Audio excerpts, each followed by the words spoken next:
오늘은 아모스 2장 4절에서 5절 말씀 묵상합니다. 2장 4절에서 5절까지 말씀 읽습니다. 여호와께서 이와 같이 말씀하시되 유다의 서너 가지 죄로 말미암아 내가 그 벌을 돌이키지 아니하리니 이는 그들이 여호와의 율법을 멸시하며 그 율례를 지키지 아니하고 그의 조상들이 따라가던 거짓 것에 미혹되었음이라. 내가 유다에 불을 보내리니 예루살렘의 궁궐들을 사르리라. 아멘. 율법을 멸시한 백성들에 대한 하나님의 보응. 하나님께서 이스라엘 주변 나라들, 이스라엘을 통해서 하나님을 알 수도 있었고 경외하며 섬길 수 있었던 나라들이었지만 하나님과 언약의 백성들을 대적하고 배반하고 조롱하고 멸시하며 공격하고 억압했던 그들에게 하나님께서 심판을 선포하셨습니다. 구원받을 수도 있었지만 결정적인 원인은 하나님의 백성들의 부패와 타락이죠. 복의 근원이 되어야 할 하나님의 자녀 백성들이 말입니다. 그 정체성과 사명을 성실하니까 주변 사람들로부터 무시와 멸시를 당하게 되고 그 악으로 인해서 결국 하나님의 심판에 이르게 되더라. 하나님께서 주변 나라 대적들에게 심판의 말씀을 선포하신 이유는 그들에게 일어날 일들이 하나님께서 하신 공의의 심판임을 이스라엘 백성들이죠. 먼저는 하나님의 언약의 백성들을 알게 하시고 이스라엘 주변 나라들이 회개하고 돌이킬 수 있는 기회를 주시는 것인데 사실 그들이 회개하고 돌아오기는 거의 불가능하다. 하나님의 은혜가 아니면 불가능한 일입니다. 다만 하나님의 자녀 백성들이 하나님을 무시하고 멸시하고 대적한 자들의 결말이 어떤가를 잘 알고, 근데 이스라엘 백성들은 어리석게도 그 멸망할 자들이 섬기는 우상을 끌어들이지 않았습니까? 그런 일을 하지 말라고 주님께서 말씀하시는 겁니다. 그런데도 결국 돌이키지 못하고 그들은 멸망의 길을 가게 되죠. 주변 나라들에 대한 심판의 말씀을 하신 다음에 이제 언약의 백성 유다죠. 이스라엘의 죄에 대해서 책망하시면서 그들이 죄를 깨닫고 돌이키지 않으면 이방 나라들과 같이 징벌하실 것이다 라고 말씀하고 있죠. 주변의 이방인들에 대해서 죄를 지적하시고 내가 벌을 돌이키지 않을 것이다 라는 말씀을 하셨는데 예루살렘과 이스라엘에게도 동일하게 말씀하고 계세요. 여기에 우린 주목해야 됩니다. 그래도 하나님의 언약의 백성이니까 벌을 돌이키지 아니하리라 라는 말씀을 하지 않겠지? 어떻습니까? 내가 그 벌을 돌이키지 않을 것이라고. 더 엄하죠. 하나님의 말씀을 알고도 믿지 않는 자들은 더 하나님 앞에 큰 심판을 받는다. 그렇지 않습니까? 예수님께서도 말씀하셨잖아요. 알고도 행하지 않냐는 자는 더 큰 심판을 받게 될 것이다. 너무나 당연한 말씀이죠. 근데 우리가 언약의 백성이니까 악을 행하고 함부로 행해도 괜찮을 거야? 하나님의 심판을 받지 않을 거야? 네, 이런 생각을 하게 되거든요. 이 말씀을 잘 이해하셔야 합니다. 예수님이 십자가에 죽으심으로 우리가 죄산받고 의롭다함을 얻었다. 그렇습니다. 하나님의 그 구원, 사랑 변하지 않아요. 다만 구원받은 하나님의 자녀답게 살지 못하고 여전히 옛사람의 모습을 따라 살아가고 있다면 하나님께서 어떻게 하실까요? 바로 잡으시겠죠. 그래서 여러 가지 하나님의 말씀으로 책망하시는 거고 교훈하여 돌이키라고 계속해서 경고하시는 겁니다. 그러면 돌아와야죠. 과거 이스라엘 백성들이 어땠어요? 돌아오지 않았어요. 하나님의 말씀을 몰랐다고요? 그럴 수 없죠. 수많은 선지자를 하나님이 보내셔서 책망하시고 경고하셨으니까요. 모르지 않았습니다. 그들이 스스로 잘못된 선택을 한 거예요. 하나님을 버리고 말씀을 버리고. 그럼 하나님께서 공의를 행하시고 심판과 재앙을 원하시는 하나님이십니까? 절대 그렇지 않습니다. 그러면 하나님께서는 사랑만 하십니까? 하나님 이방인들은 멸하시지만 하나님의 백성들은 심판하지 않으신다? 성경적이지 않아요. 말씀을 잘 이해해야 합니다. 구약의 하나님과 신약의 하나님이 다릅니까? 중요한 문제입니다. 이거 모르면 안 돼요. 자, 하나님의 말씀을 듣고 돌이켜야 될 하나님의 백성 유다. 그 유다의 죄가 뭐냐? 4절이죠. 돌이키지 않겠다고 하셨어요. 그 벌을 내가 돌이키지 않을 거라고. 그들이 지은 죄는 율법, 여호와의 율법을 멸시했다. 율례를 지키지 않았다. 조상들이 그랬던 것처럼 거짓 것에 미혹되어 우상숭배에 빠졌다는 얘기입니다. 하나님의 언약의 백성 유다. 다윗과 솔로몬, 사울은 사람이 왕이 되어 다스려달라고 간청함에 하나님께서 허락하여 세우신 왕이 사울 왕이었지만 시작은 좋았죠. 온유하고 겸손했으나 결국 멸망당하고 말았죠. 교만해서 그래요. 돌이키지 않았죠. 하나님이 사무엘을 통해서 계속 경고하셨는데 돌이키질 않아요. 그래서 하나님이 버리시고 말씀을 버린, 내가 나의 말씀을 버린, 나도 너를 버리노라. 사무엘을 통해서 분명히 말씀하셨죠. 그래서 다윗에게 기름을 부어 왕이 되게 하셨도다. 그러니까 다윗과 솔로몬 시대에는 하나님이 다스리시는 하나님의 나라, 거룩한 나라와 백성으로서의 삶을 살아가는 일에 정말 최선을 다했었어요. 제사장들로부터 율법의 말씀을 듣고 죄를 깨닫고 성전에서 온전한 속죄의 제사를 드리며 용서받고 의롭다함을 얻는 거룩한 하나님의 백성으로 살아가는 일에 힘썼던 다윗. 그는 그래서 하나님의 마음에 합한 자라 할 정도로 온전한 하나님의 사람이었습니다. 비록 밧세바와 간음하면서 범죄하여 그의 남편 충성스럽고 의로운 우리아를 모살하는 심각한 범죄를 행했지만은 하나님께서 나단 선지자를 통해서 그 죄를 지적받았을 때 즉시 회개하죠. 그 자리에서 자비와 용서를 구했습니다. 그러니까 인간의 연약함을 알고 인정한 사람이에요. 다윗은 자신의 범죄하는 모습을 보면서. 그래서 성전을 건축하려고 하는 간절한 마음을 가졌지만 하나님께서 불허하시고 그 아들 솔로몬에게 이것을 맡기시겠다고 하셨습니다. 하지만 그는 죽는 순간까지 자신의 전 재산을 성전을 건축하는 일에 헌신했죠. 그러니까 성전에서 하나님을 섬기는 제사장들과 레위인들을 반차를 따라 조직하여 그들이 성전에서 제사를 드리는 일에 충실할 수 있도록 최대한 배려하고 준비했습니다. 그러니까 솔로몬은 여러 아들 중에 하나님께서 택하신 아들이죠. 솔로몬. 그래서 아버지 다윗의 유지를 받들어 성전을 건축했죠. 성전의 필요성에 대해 정확한 이해를 가지고 있었습니다. 왜 성전을 지어야 하는지, 왜 아버지 다윗이 성전을 건축하려고 했는지, 자신이 그 성전을 건축하는 의미가 무엇인가를 정확하게 알고 있었죠. 그러니까 성전을 봉헌하면서 하나님과 백성들 사이에서 중보의 기도를 드리는 내용이 역대하 6장입니다. 2절 이하에 보면 내가 주를 위하여 거하실 성전을 건축하여 사오니 주께서 영원히 계실 처소로서이다 하고 12절에 솔로몬이 여호와의 제단 앞에서 이스라엘의 모든 회중과 마주 서서 그 손을 펴니라. 이스라엘 하나님 여호와여 주께서 주의 종 내 아버지 다윗에게 말씀하시기를 내 자손이 그 행위를 삼가서 네가 내 앞에 행한 것 같이 내 율법대로 행하기만 하면 내게로부터 나서 이스라엘 왕이 앉을 사람이 내 앞에 끊어지지 아니하라 하셨사오니 이제 다윗을 위하여 그 허락하신 말씀을 지켜주세요. 주께서 전에 말씀하시기를 내 이름을 거기에 두리라 하신 곳에 이 성전을 향하여 주의 눈이 주야로 보시오며 종이 이곳을 향하여 비는 기도를 계신 곳 하늘에서 들으시고 사하여 주옵소서. 어떻게 해요? 우리의 기도를 용서를 구하는 기도를 올렸다고요. 성전이 왜 필요한 거라고요? 이곳에 자신들의 죄를 깨닫고 기도하면 하나님이 들으시고 죄를 사하여 주옵소서. 그것이 성전을 하나님께서 허락하신 목적이잖아요. 정확하게 이해하고 있죠. 솔로몬은요. 그래서 역대 6장 37절 이하에 보면 그들이 사로잡혀 쭉 나옵니다. 하나님의 백성들이 범죄하여 고통당하는 상황을 여러 예를 들면서 기도하죠. 그들이 사로잡혀간 땅에서 스스로 깨닫고 그들을 사로잡은 자들의 땅에서 돌이켜 주께 간구하기를 우리가 범죄하여 패역을 행하며 악을 행하였나이다 하며 회개한다는 뜻이잖아요. 자기들을 사로잡아간 적국의 땅에서 온 마음과 온 뜻으로 주께 돌아와서 회개하고 주께서 그들의 조상들에게 주신 땅과 주께서 택하신 성과 내가 주의 이름을 위하여 건축한 성전 있는 쪽을 향하여 기도하거든.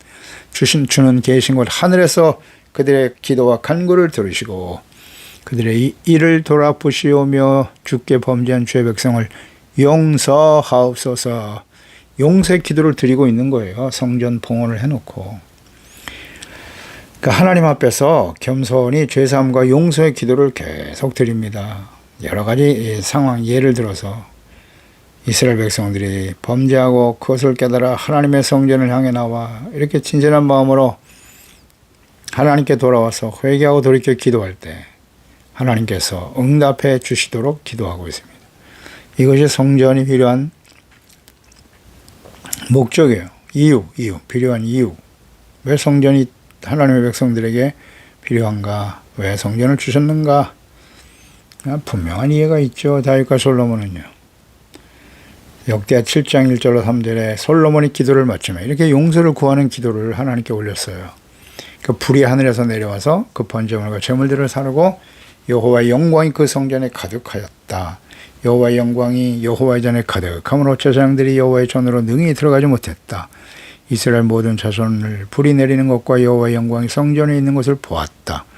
직접 경험했습니다. 이런 나라와 민족이 어디 있습니까? 돌을 깐 땅에 당연히 엎드려 경배할 수밖에 없죠. 하나님의 임재 앞에 우리가 해야 할 일은 엎드려 경배하는 겁니다. 그래서 하나님께 감사하고 이르되 선하시도다 그 인자하심이 영원하도다 하니라. 아멘. 하나님의 거룩한 임재를 경험한 사람들의 마땅한 태도가 뭐다? 예배죠. 그게 바로 예배입니다. 하나님 앞에서 우리의 모든 죄와 허물을 깨닫고 이렇게 회개하며 기도하고 용서를 구하는 이것이 온전한 예배요. 하나님이 기뻐하시는 기도입니다. 하나님이 원하시는 제사는 상한 제사, 통회하는 마음이라고 하셨죠. 근데 이 다윗과 솔로몬이 그걸 정확하게 이해하고 있었어요. 그 이후에 솔로몬이 부패하고 타락하긴 했습니다만 성전에서 하나님의 율법의 말씀을 듣고 자신들의 죄를 깨닫는 거예요. 회개하고 속죄의 제사를 드릴 때 하나님께서 용서해 주십니다. 의로운 하나님의 백성으로 회복시켜 주시기를 다윗과 솔로몬은 구했고 최선을 다했다. 그런데 이런 솔로몬이 말입니다. 하나님께 지혜를 구하고 하나님이 다스리시는 거룩한 나라 의의 백성이 되기를 위해서 간구했던 그가 교만해져서 하나님께서 왕들에게 율법에 금하신 신명기 17장 이하에 자세하게 말씀하셨죠. 왕이 되었을 때 성경을 필사해서 항상 곁에 두고 하나님 경외하는 것을 배우라고 하셨어요. 그래서 율법에 금하신 왕들이 금하신 것이 세 가지가 있었어요. 하나는 군사력을 강화하기 위해서 말들을 많이 두지 말라. 그 다음 아내들이죠. 아내를 많이 두지 말라. 재물이죠. 너무 재물을 많이 쌓아두는 일을 하나님이 금하셨어요. 오직 하나님만을 믿고 의지하라는 것이죠. 그런데 솔로몬이 그 아내를 1000명이나 두었더라. 그것도 이방 여인들을 끌어모아서. 그러더니 결국 부패하고 타락하여 우상, 하나님의 성전 앞에 우상의 단을 세우고 삶을 마감하더라. 참 그렇게 엄청난 전무후무한 지혜를 얻은 솔로몬이 말입니다. 잠언도 짓고 하나님의 율법 10계명, 1계명, 2계명을 몰라 이렇게 어리석은 짓을 한단 말입니다. 얼마든지 사람들은 부패하고 타락할 수 있다.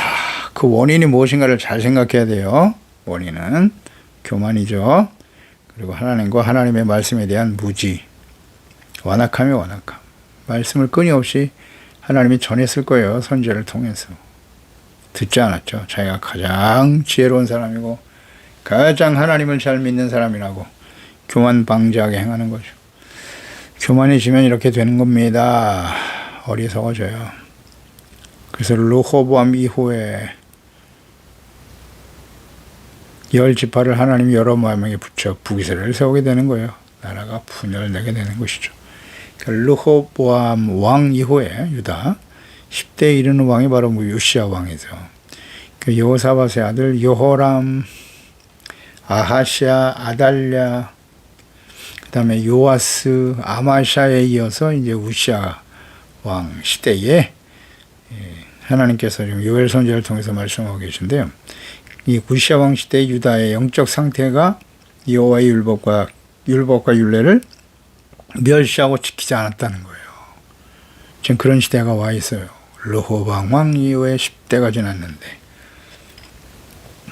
그러니까 우시아 왕 시대에 실제로 이런 일이 일어났습니다. 그래서 우시아는 대체로 하나님을 경외하는 왕이었죠. 그래서 강성하고 번성한 나라가 될 수 있었어요. 그런데 교만해서 제사장들이 드려야 할 분향을 자신이 하나님의 성전에서 드리려 했죠. 역대하 16장 16절 이하에 그가 강성하여짐에, 그래서 이게 항상 원인이 되는 거죠. 마음이 교만하여 악을 행했다. 강성해지면 어떻게 된다? 마음이 교만해진다. 이것은 절대 진리입니다. 절대 진리예요. 그의 하나님 여호와께 범죄하되 곧 여호와의 성전에 들어가서 향단에 분향하려 했다. 강성해지니까 교만해지는 겁니다. 그래서 제사장이 해야 할 일도 자신이 하려고 했던 거예요. 얼마든지 자신이 원하면 뭐든지 할 수 있다고 생각하는 교만. 그래서 제사장 아사랴가 여호와 용맹한 제사장 80명을 데리고 그 뒤를 따라 들어갔어요. 우시아 왕 곁에 서서 그에게 이르되 우시아여, 우시아여, 여호와께서 분향하는 일은 왕이 할 바가 아니오. 오직 분향하기 위하여 구별함을 받은 아론의 자손 제사장들이 할 바니 성소에서 나가소서. 이런 말을 할 수 있었다는 것은 참 대단합니다. 아사랴 제사장 깨어있는 사람이네요. 대부분 다 왕과 결탁하여, 그가 듣기 좋은 말만 하죠. 그래서 자신의 권력과 부를 누리며 살아가려고 하는 제사장들이 얼마나 많은데, 아사랴 살아있네요. 진짜 제사장이죠. 그래서 제사장이 할 바인데 어찌 당신 왕이라고 하지만 이건 아론의 자손들만 할 수 있는 겁니다. 나가세요. 왕이 범죄하였으니, 범죄를 그대로 지적하지 않습니까? 하나님 여호와께서 영광을 얻지 못하리라. 하나님께로부터 영광을 얻지 못할 겁니다. 보세요. 우시아 시대에 이미 벌써 하나님의 율법을 멸시하고 있지 않습니까? 이런 일이 벌어졌음을 요엘 선지자를 통해서도 말씀하신 겁니다. 그래서 26장 19절 역대하 26장 19절 이하에 우시아가 손으로 향로를 잡고 분향하려 하다가 화를 내버렸어요. 제사장이 이런 말을 하니까 자신의 죄를 지적했을 때 겸손히 자신의 잘못을 깨닫고 돌이키기보다는 어떻게 한다? 화를 내더라. 여러분, 우리가 하나님의 말씀을 통해서 책망을 들을 때 어떤 반응을 보이고 계십니까? 책망하는 말씀을 들으면 화가 나. 그러면 누구를 떠올려라? 우시아. 우시아가 화냈어요. 제사장이 올바른 소리 하니까. 감히 왕한테 당신이 뭔데 이래라 저래라 하는 거야? 이런 교만 방지한 사람들이 있나? 언제나 그래요. 하나님의 책망의 말씀을 듣고 분노했다. 그것은 어떤 상태다? 교만한 상태다. 뭐 어렵지 않아요. 어렵지 않습니다. 그리고 화를 냈어요. 그래서 어떤 일이 벌어졌죠? 대제사장 아사랴와 모든 제사장이 왕의 이마에 나병이 생겼음을 보고 성전에서 급히 쫓아냈다. 여호와께서 치심으로 왕도 속히 나가니라. 하나님이 뭘로 치셨다? 네. 이마에 나병이 나게 생겨버려. 그 자리에서 그냥 나병이 생기게 하셨단 말이에요. 그래서 나병이 걸렸어요, 우시아. 그래서 죽는 순간까지 나병으로 있다가 인생을 마감하더라. 강성하여 교만하다가 분향하려고 했다. 제사장이 할 일이 율례를 어긴 것이거든요. 하나님의 율례를 지적했어요. 아사랴 제사장이 그러면 안 됩니다. 나가세요. 예, 제가 잘못했습니다, 하나님. 그 자리에서 회개했으면 이런 일이 없었겠죠. 근데 화를 냈어. 여러분, 우리가 하나님의 말씀 앞에서 책망을 들을 때 정말 조심해야 합니다. 영적으로 문둥병 걸린 사람이 의외로 많아요. 진짜 우리가 이 우시아처럼 문둥병 안 걸리게 하시는 것만 해도 할렐루야입니다. 이거 정말 하나님이 세우신 종들을 무시하고 멸시하고 말입니다. 함부로 행하고, 이거 참 두려운 일인데. 그러니까 영적으로 문둥병, 겉으로 우리가 육체 나병 걸리지 않았어도 영적으로 나병에 걸린 사람들이 의외로 많죠. 그래서 하나님과 상관없어요. 형식적인 모습은 갖고 있죠. 그러나 하나님이 전혀 그 예배와 기도를 받으실 수 없는 상태. 영적인 문둥병. 하나님의 말씀, 책망을 들을 때 겸손히 회개하고 돌이킬 수 있어야 돼요. 그런 사람이 되어야 됩니다. 이게 율법과 율례를 멸시한 행동이에요. 하나님 이런 사람들을 반드시 그냥 사람이 아니잖아요. 하나님의 언약의 백성들이죠. 하나님은 심판을, 그 벌을 거두지 않으실 거라고, 반드시 심판하시겠다고 말씀하십니다. 그래서 하나님의 백성들은 율법을 배우고 듣고 악을 버리고 하나님의 말씀에 순종하는 거룩한 백성들이 되어야 합니다. 율법을 주신 목적이 무엇입니까? 시편 1편 1절 2절 복 있는 사람은 악인의 꾀를 따르지 않아요. 죄인의 길에 서지 않습니다. 오만한 자의 자리에 앉지 않습니다. 그러기 위해서는 여호와의 율법을 즐거워해야 돼요. 하나님의 말씀을 듣고 묵상하는 것, 그 말씀에 드러난 자신의 죄를 깨닫고 회개하고 용서받는 일, 이것이 진정한 즐거움이 되어야 하는 것이에요. 그래서 율법의 말씀을 주야로 묵상하는 자가 되어야 한다. 그게 복 있는 사람이에요. 오만한 자의 자리에 앉지 않는다. 오만한 자는, 오만하다라고 하는 뜻은 조롱하다, 경멸한다는 뜻이거든요. 이 말이. 그러니까 하나님과 그분의 말씀을 조롱하고 경멸하는 자, 그런 사람들과 함께 있으면 안 돼요. 그런 사람들 다 교만한 사람들이죠. 하나님의 말씀과 하나님의 하시는 일에 대해서 자신의 생각과 판단으로 함부로 비난하고 경멸, 하나님의 말씀, 하나님과 하나님의 말씀을 경멸하다? 이게 사실 하나님의 백성들에게는 있을 수 없는 일이죠. 그런 행동이라고 보여지지 않습니까? 그런데 하나님의 말씀을 알면서도 지키지 않는 것, 그게 바로 하나님을 멸시하는 행동입니다. 이런 사람들은 하나님께서 이런 하나님의 자녀들 백성들을 어떻게 하신다? 하나님이 벌을 거두지 않으실 거라고 말씀하시네요. 그러니까 빨리 돌이켜야죠. 이 말씀을 듣고 아하, 하나님이 오만한 자, 교만한 자를 심판하시는구나. 자, 우리는 어떠한가를 잘 묵상해 보세요. 하나님의 말씀을 듣고 배우고 묵상하는 일을 즐거움으로 삼고 있나요? 말씀을 묵상하는 이유가 책망, 교훈, 바르게 함과 의로 교육을 받고 죄를 버리고 온전한 하나님의 사람으로 살아가려고 하는 분명한 목적을 가지고 있습니까? 그렇지 못한 하나님의 백성들 어떻게 하신다고요? 그의 조상들이 따라가던 거짓 것에 미혹이 되더라. 이건 뭐 절대적인 진리예요. 필연적인 결과입니다. 그러니까 하나님의 말씀을 멸시하고 지키지 않으면 반드시 어떻게 된다? 우상숭배의 죄악에 빠지게 되는 거예요. 조상들이 그랬던 것처럼 또 그 길을 가더라는 거죠. 이렇게 되었어요. 이스라엘의 선조들이 그러했죠. 무지와 완악함, 하나님과 말씀에 대해서 무지하고 또 자신이 얼마나 심각한 죄인인가에 대해서 무지하고 무관심해요. 그 결과가 얼마나 심각한가에 대해서 관심이 없어요. 그러면 결국 우상숭배에 빠지게 되는 겁니다. 이스라엘 백성들이 이방인들의 짓밟혀 멸망을 당한 이유가 무엇입니까? 왜 하나님의 백성들이, 예루살렘에는 하나님의 성전이 돌 위에 돌 하나 남지 않고 다 무너졌나요? 솔로몬 성전도 무너졌죠.